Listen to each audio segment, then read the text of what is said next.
दोस्तों, साल 2023 की सबसे बड़ी कार्तिक पूर्णिमा साल नवंबर में पड़ने वाली कार्तिक पूर्णिमा को सबसे बड़ी और सबसे खास पूर्णिमा समझा जा रहा है। इस दिन आप जिसे भी अपना गुरु मानते हैं, उनकी सेवा पूजा या उनके दर्शन जरूर करें, क्योंकि गुरु ईश्वर से बड़ा होता है, माता पिता से भी बड़ा होता है। गुरु भगवान का साक्षात रूप होता है। गुरु नहीं तो संसार भी एक अपाहिज ही होगा। गुरु की आवश्यकता सोना चांदी हीरे मोती से भी अधिक है। इसीलिए गुरु को अपने जीवन में जरूर जोड़े। 27 नवंबर को पढ़ने वाली कार्तिक पूर्णिमा पर कई दुर्लभ संयोग बन रहे हैं। ऐसे में इन दो जगहों पर चुपचाप 2 दीपक जलाकर छोड़ दें। इससे मृत्युदंड, पितृदोष, महाकाल सर्प दोष, नजर दोष, शनि दोष, राहु दोष सब कुछ होगा खत्म। किस्मत पर लग जाएंगे 4 चांद। महालक्ष्मी दौड़ी दौड़ी चली जाएंगी। कंगाल भी होंगे धनी। तो आज हम आपको बताएंगे दीपक जलाने से इतने ज्यादा फायदे आपको अपने जीवन में मिलते हैं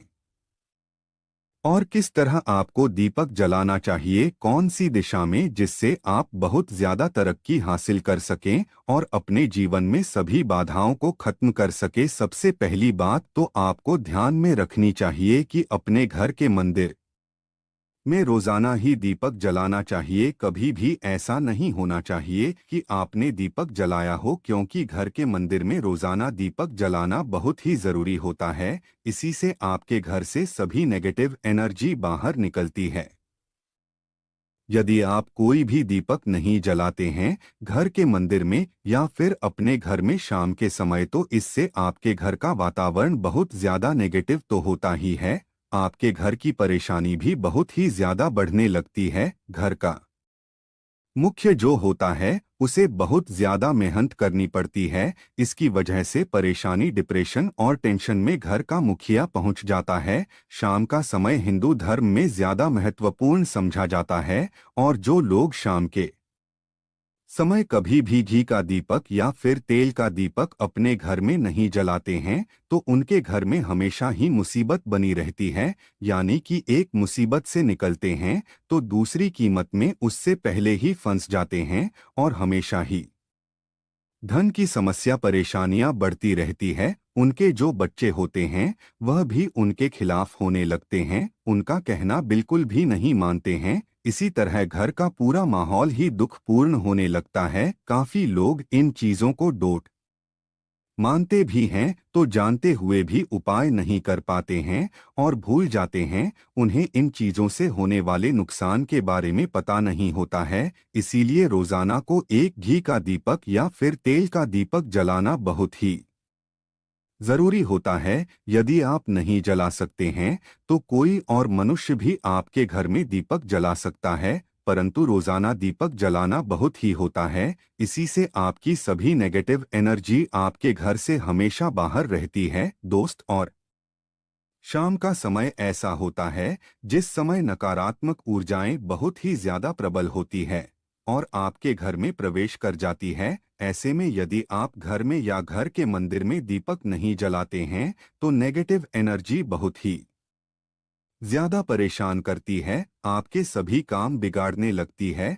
जिस समय सूरज डूब जाता है उसी समय यह नेगेटिव बहुत ही ज्यादा प्रबल हो जाती है। उसी समय आपको मुंह हाथ पैर धोकर दीपक जलाना चाहिए। यदि आप खुद नहीं कर सकते हैं तो कोई और मनुष्य भी आपके लिए ऐसा कर सकता है। दोस्त, अब जिस घर में बहुत सारे लोग बीमार रहते हैं या फिर बीमारी कभी भी ठीक नहीं होती है, तो ये भी एक संकेत होता है आपके घर में बहुत ज्यादा नकारात्मक ऊर्जाएं हैं जो परेशानियों को, बीमारियों को, मुसीबतों को बहुत ही ज्यादा बढ़ा रही है। सभी चीजों को खत्म करने के लिए आपको अपने घर में जब सूरज ढल जाता है तो उस समय घी का दीपक या फिर सरसों के तेल का या फिर तिल के तेल का दीपक भी पूर्व दिशा में आप जला सकते हैं, परंतु रोजाना इन चीजों को करना बहुत ही जरूरी है, तभी आपको इसके लाभ मिल पाते हैं। यदि आपके घर में धन से जुड़ी समस्या, नौकरी व्यवसाय से जुड़ी हुई कोई भी समस्याएं हैं, यदि ऐसी समस्याएं बहुत ही ज्यादा होती है तो अपने घर की दिशा में रोजाना ही घी का दीपक जलाना चाहिए। इसे एक भी देना आप मिस न करें। यदि आप रोजाना उत्तर दिशा में घी का दीपक जलाते हैं तो इससे आपकी धन से जुड़ी हुई समस्याएं खत्म हो जाती है। जिन लोगों को जॉब नहीं मिलती है तो उनको भी जॉब मिलने लग जाती है। और यदि वही मनुष्य जिसको परेशानी है और वही यदि रोज दीपक आता है तो इससे मिलने वाले फायदे और भी ज्यादा हो जाते हैं। शाम के घी का दीपक या फिर तेल का दीपक जलाना जरूरी होता है। आप कभी भी इन चीजों को नजरअंदाज न किया करें, क्योंकि इन्हीं से आपके जीवन में परेशानियां बढ़ जाती है और आपको मुसीबतों का सामना करना पड़ सकता है। आपको यह जानकर हैरानी होगी कि जो भी घी का दीपक जलाते हैं उससे जो निकलने वाली ऊर्जा होती है वो आपके घर में जब फैलती है तो घर का माहौल एकदम से सुखमय बनने लगता है, यानी कि पॉजिटिव होने लगता है। घर के सभी लोग शांति से रहने हैं। इसी तरह से जो तेल का दीपक हो आता है, यह भी जब जलता तो इससे आपके आसपास जितनी भी नकारात्मक ऊर्जाएं हैं वो खत्म हो जाती है, क्योंकि इन दीपकों से निकलने वाली जो ऊर्जाएं होती है, धुआं होता है, वह नेगेटिव एनर्जी को बाहर निकालता है और आपके आसपास की एनर्जी को पॉजिटिव बनाता है। तो यह जरूरी चीजें हैं। शाम के समय कभी भी आप इन चीजों को कभी मिस न किया करें, तभी आप अपने जीवन में सफलता पा सकते हैं और आपकी जितनी भी मनोकामनाएं हैं वह भी पूरी होती हैं। दोस्तों, हम अपने घर के घर पूजा पाठ करते हैं और मूर्ति आदि रखते हैं। दोस्त, मूर्ति का क्या महत्व होता है, आज हम आपको इस वीडियो के जरिए से बताने वाले हैं। जिस घर के घर में एक साथ ये दो मूर्तियां होती है वहां पर बनता है और दुनिया आपके कदमों में आ जाती है। कहने का तात्पर्य यह है कि आपको सब सुख हासिल हो जाता है जिसकी आपने कल्पना की है, जिसकी आपने मनोकामना मांगी है।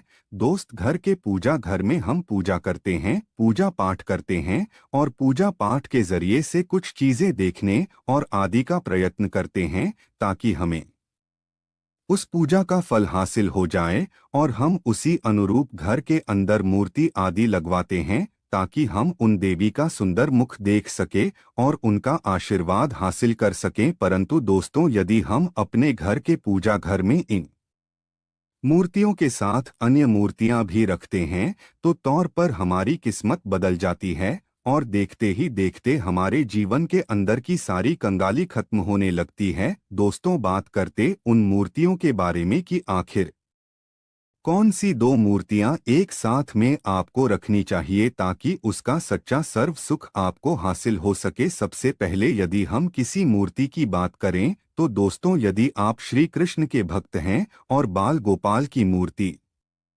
रखते हैं तब आपको भगवान कृष्ण के साथ माता रानी राधा जी की मूर्ति भी आपको जरूर रखनी चाहिए। दोस्त, या भगवान कृष्णा की यदि आपके घर में तस्वीर है तो उसके साथ राधा जी की भी तस्वीर संयुक्त जोड़े के रूप में को लेकर आनी चाहिए। दोस्तों, यह प्रेम और एकता की एक ऐसी अनोखी मिसाल है कि जिस घर इन दोनों की तस्वीरें होती है तो समझ लीजिए उस घर के अंदर किसी भी तरह का गृहक्लेश नहीं होता है। दोस्त, और पति पत्नी परिवार जनों के बीच परस्पर प्रेम रहता है और घर में धन धान्य में अपने आप ही वृद्धि होती है। इसीलिए यह जरूरी समझा गया है, यदि आप भी इन मूर्तियों को रखते हैं तो निश्चित तौर आपके जीवन में अपने आप ही फायदा हासिल हो जाएगा। दोस्तों, कई लोग अपने घर में माता लक्ष्मी की पूजा करते हैं तो सोचा है कि भगवान विष्णु की भी पूजा करें या ना करें, या फिर उनकी मूर्ति साथ में रखें या ना रखें। दो हमेशा भगवान श्री विष्णु जी और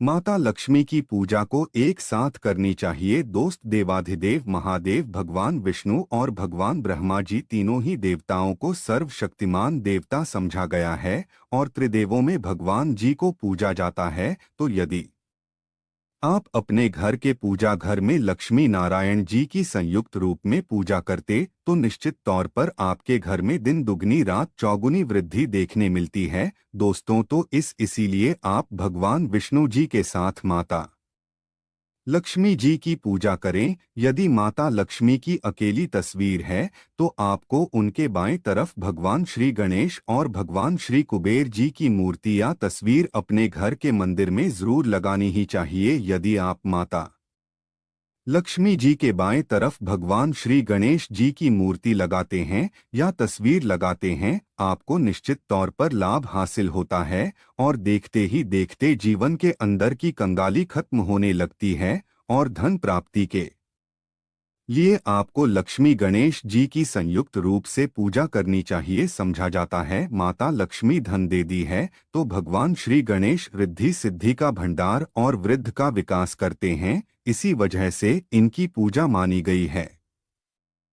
दोस्त, तो कई लोग पूछते हैं कि अपने घर में हनुमान जी की यह मूर्ति रखें या ना रखें, या उनकी पूजा करें या न करें। दोस्तों, आपको निश्चित तौर पर हनुमान जी की अन्य देवी देवताओं के साथ में भी आप मूर्तियां तस्वीर रख सकते हैं। किसी तरह की कोई दो राय नहीं है कि आपके ऊपर हनुमान जी क्रोधित होंगे या नहीं होंगे। दोस्तों, इसके अलावा आप प्रभु श्री रामा की तस्वीर भी अपने घर के पूजा घर में रखते हैं, तो आप हनुमान जी की तस्वीर रखें या ना रखें, हनुमान जी के निमित्त किसी भी तरह की पूजा पाठ करना हो तो आप प्रभु श्री रमाकांत से कहे। श्री रामा के प्रिय भक्त हनुमान जी हैं और निश्चित तौर पर आपको उतना ही आशीर्वाद हासिल होता है जितना कि आपको हनुमान जी की मूर्ति या तस्वीर का पूजन करने से होता है। या फिर आप क्या करें, श्री राम दरबार की तस्वीर अपने घर में लेकर आए और श्री राम दरबार की तस्वीर का पूजन करें, या उनकी मूर्तियां उनके किसी तरह की कोई चीज आपके पास है तो आप उनका पूजन करें। इसमें सारे देवताओं को आपको हासिल हो जाता है। हनुमान जी से लेकर मां भगवान श्री राम और अन्य देवी देवताओं का भी आशीर्वाद आपको हासिल हो जाता है। तो निश्चित तौर पर अपने घर के पूजा घर में एक साथ आप यह तस्वीर रख सकते हैं। आपके जीवन में राजयोग की प्राप्ति हो जाती है। दोष, इसी तरह यदि आप अपने घर के पूजा घर में या किसी अन्य स्थान पर यदि कोई तस्वीर रखना चाहते हैं और उसे लगाकर अपने घर में लाभ करना चाहते हैं, तो अपने घर में या पूजा घर में आपको निश्चित तौर पर त्रिदेवों की तस्वीरें या मूर्ति ही स्थान पर लाकर जरूर रखें। ब्रह्मा, विष्णु और महेश, इन तीनों की संयुक्त रूप से इनकी एक साथ तस्वीर अपने घर के मंदिर में या अपने घर में कहीं भी लाकर रख देनी चाहिए। समझा जाता है कि इन तीनों देवताओं के एक साथ दर्शन करने मात्र से हमारे बड़े से बड़े विघ्न और बड़े से बड़े कष्ट ऐसे ही खत्म हो जाते हैं। इसी इन तीनों के साथ में तस्वीर या मूर्ति लाकर आपको पूजा जरूर करनी चाहिए। दोस्तों, अब बात करते हैं कि कुछ ऐसी तस्वीरें होती है या ऐसी मूर्तियां होती हैं जिनको आपको अपने घर के पूजा घर में स्थान ही नहीं देना चाहिए। यदि आपने तस्वीर या मूर्ति को अपने घर के पूजा घर में स्थान दिया है तो समझ लीजिए कि आपको कंगाली का सामना करना पड़ेगा या फिर देवी देवताओं के क्रोध का सामना करना पड़ेगा। दोस्त, और एक बता दें कि मंदिर में कभी भी विषम संख्या में गणेश जी की मूर्तियां ना रखें, जैसे कि 1, 3 या 5 ऐसे रखना अशुभ समझा जाता है। 2 मूर्तियों को एक साथ रखना शुभ समझा गया है।